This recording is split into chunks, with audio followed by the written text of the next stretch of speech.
आम्ही आरमोरीची देवी पाहायला गेलो आणि आम्हाला असं काही दिसणार हे तर कधी मला वाटलंच नव्हतं.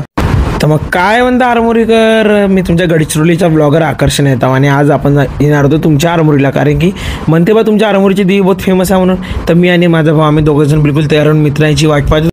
तेवढ्यातच माझी बहीण रडायला लागते आणि म्हणते का मला बी घेऊन जातं. हिला कसं नेऊ हे मला बी नाही समजा, म्हणून हिला काही नेलोच नाही. तेवढ्यातच आपला मित्र येऊन जाते आणि मित्र आपल्या एका फॉलोअरला घेऊन येते. तो भाऊ आपला बहुत मोठा फॅन होता, त्यासोबत फोटो वगैरे काढून घेतले काही आणि त्याला बी बहुत खुशी वाटली काही.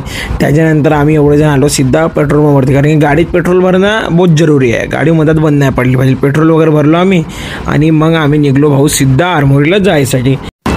आणि आरमोरीला येऊन बघलो तिथं तर खूपच जास्त गर्दी होती आणि हे असे लोक येतात आपल्याला ट्रॅफिकमध्ये भेटतात काय. तर गाडी बहुत सांभाळून चालवून आम्ही सिद्धा आलतो आरमोरीमध्ये. मग का आरमोरीमध्ये पोचल्याच्या बाजूने आपल्याला लागली ती बहुत भयंकर अशी चायची तलब. तर आम्ही चाय पिऊन घेतले काही.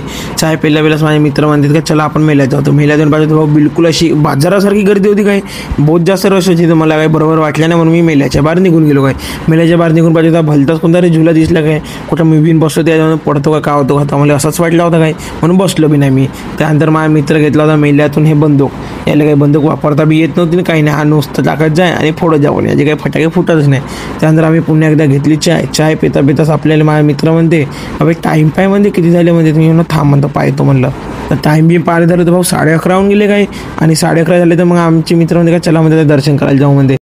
दर्शनची लाईन तर खूपच मोठी होती काय, पण आपल्याला तर करायचं होतं VIP दर्शन आणि आपली ओळख एवढी होती की आपल्याला सीधा VIP दर्शनवाला याच्यात लागून गेलो आणि आपण सीधा जाणार डायरेक्ट पेंडालमध्ये. तर तेवढ्याच आपला मित्र हा तू मुझसे प्यार करती है की नाही करती है ये बता मुझे, हा एवढ्या हरे वेळेला हाच करत राहते नुसता. त्यानंतर आपण सीधा पोचून पेंडालात पोचल्याच्या बाजूने आपण केले देवीचे एकदम खूप छानवाले दर्शन झाल्यावर आपण घेतला देवीचा प्रसाद. आणि प्रसाद घेतल्यावर आपल्याला भूक लागली तर आपण लवकरच देवीचा प्रसाद खाऊन घेतला. त्यानंतर आम्ही पुन्हा पेलो एकदा चाय आणि मग आम्ही एवढे निघालो आपल्या गावाकडे. मग काय आम्ही रात्रीचे पुरे 2:04 आपण पोचलो गडचिरोलीमध्ये. आणि तुमचा असा सपोर्ट दाखवत राहा आणि थँक्यू फॉर वॉचिंग.